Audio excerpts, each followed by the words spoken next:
पटना के एसएसपी के बयान पर बवाल बढ़ता ही जा रहा है। अब इस मामले में भारतीय जनता पार्टी के बड़े नेताओं का भी बयान सामने आ रहा है। भाजपा के वरिष्ठ नेता रविशंकर प्रसाद ने भी एसएसपी के बयान की आलोचना की है। प्रसाद ने कहा कि पटना के एसएसपी का बयान गैर जिम्मेदाराना है और अशोभनीय है।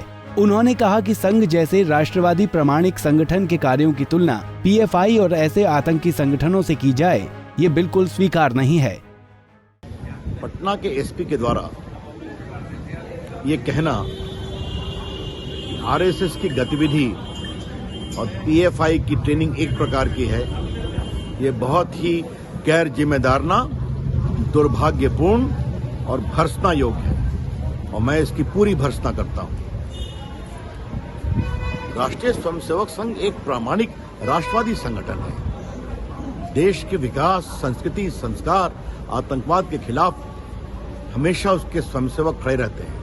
हमें गर्व है उनके काम पर और उसकी तुलना पीएफआई ऐसे एक राष्ट्र विरोधी आतंकवादी संगठन के साथ करना, इससे बड़ी कोई गैर जिम्मेदाराना बात हो नहीं सकती है। ये एसपी साहब हमारे कंस्टिट्यूएंसी के एसपी हैं, पटना साहिब के। ये मुझे और पीड़ादायक लगता है। मुझे ये बात सुनकर आश्वासन मिला है कि बिहार सरकार का पुलिस महकमा उनको नोटिस दिया है। हम उम्मीद करते हैं इस पर उचित और गंभीर कार्रवाई। इस मामले में बिहार सरकार में मंत्री सम्राट चौधरी ने कहा कि आरएसएस को लेकर पटना के एसएसपी द्वारा दिया गया बयान बहुत ही दुर्भाग्यपूर्ण है। आज जिस तरह पटना के एसएसपी के द्वारा ये बयान दिया गया कि संघ और पीएफआई में बहुत फर्क नहीं है, ये अत्यंत ही दुर्भाग्यपूर्ण है और इस तरह के बयान के लिए बिहार की सरकार किसी भी हालत में ऐसे ऑफिसर पर बर्दाश्त नहीं करेगी।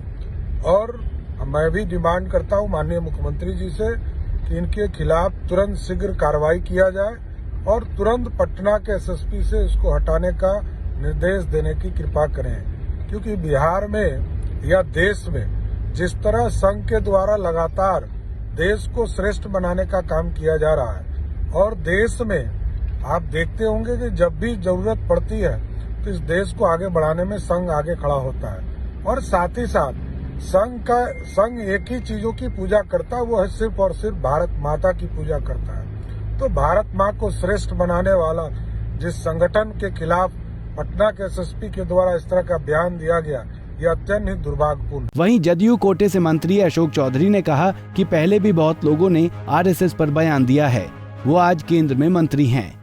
बहुत से लोग जो केंद्र में मंत्री आज हैं, उन्होंने आरएसएस पर क्या क्या बोला है और अभी इसी के में भारतीय जनता पार्टी में मंत्री हैं।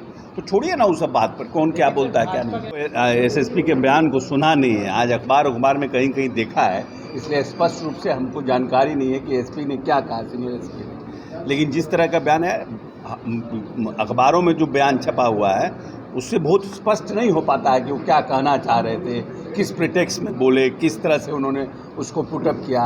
इसलिए उस पर कमेंट करना हमको लगता है कि उचित नहीं। जब तक बीजेपी तो कह रही है कि मतलब हटाना चाहिए, हटाने की मांग कर रही है। हर लोगों को हर चीज़ पर रिएक्ट करने का अपना अपना तरीका होता है, तो उन लोगों ने अपने तरीके से रिएक्ट किया। इस तरह की कोई भी घटना जहाँ राष्ट्र विरोधी कार्य किए जाते हों या राष्ट्र विरोधी कार्य करने की जहाँ पर प्रशिक्षण दिया जाता हो, चाहे वो किसी जाति धर्म के हों, उसके कड़े शब्दों में हम निंदा करते हैं। वहीं विपक्ष के राष्ट्रपति उम्मीदवार यशवंत सिन्हा के बिहार आने पर उन्होंने कहा कि उनका वोट कम हुआ है। अधिकतर राज्यों ने एनडीए उम्मीदवार को समर्थन दिया है। आने वाले समय में कुछ और पार्टी भी एनडीए उम्मीदवार का समर्थन कर सकती हैं। कहाँ जीतने का, तो जो मतलब ओपोजिशन का वोट तो घट रहा है ना। जब अगर आप देखिए जिस दिन यशवंत सिन्हा अनाउंस्ड हुए एज ए प्रेसिडेंट कैंडिडेट और द्रौपदी मुर्मू जी का अनाउंसमेंट हुआ एज ए राष्ट्रपति कैंडिडेट एनडीए की तरफ से, उसके बाद जो वोटों का जो समीकरण है वो घट रहा है ना। उड़ीसा बीजू पटनायक ने समर्थन दे दिया, उद्धव ठाकरे ने समर्थन दे दिया, जेएमएम ने समर्थन दे दिया।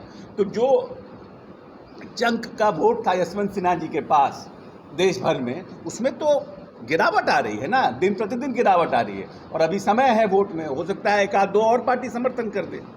आपको बता दें कि पटना के फुलवारी शरीफ से पीएफआई और एसडीपीआई के कार्यकर्ताओं की गिरफ्तारी के बाद पटना के सीनियर एसपी मानवजीत सिंह ढिल्लों ने एक प्रेस कॉन्फ्रेंस की थी। इस प्रेस कॉन्फ्रेंस में एसएसपी ने जानकारी देते हुए कहा था कि फुलवारी शरीफ में भी आरएसएस की शाखा की तरह ट्रेनिंग दी जा रही थी। इस बात को लेकर भारतीय जनता पार्टी के प्रवक्ता और नेता अब एसएसपी को बर्खास्त करने की मांग कर रहे हैं। पंजाब केसरी टीवी के लिए पटना से संजीव और अभिषेक की रिपोर्ट। हमसे जुड़े रहने के लिए हमारे YouTube चैनल को सब्सक्राइब करें और नई वीडियो की नोटिफिकेशन के लिए बेल आइकॉन को दबाएं। अगर आप ये वीडियो Facebook पर देख रहे हैं तो लाइक जरूर करें और ज्यादा से ज्यादा शेयर करें। धन्यवाद।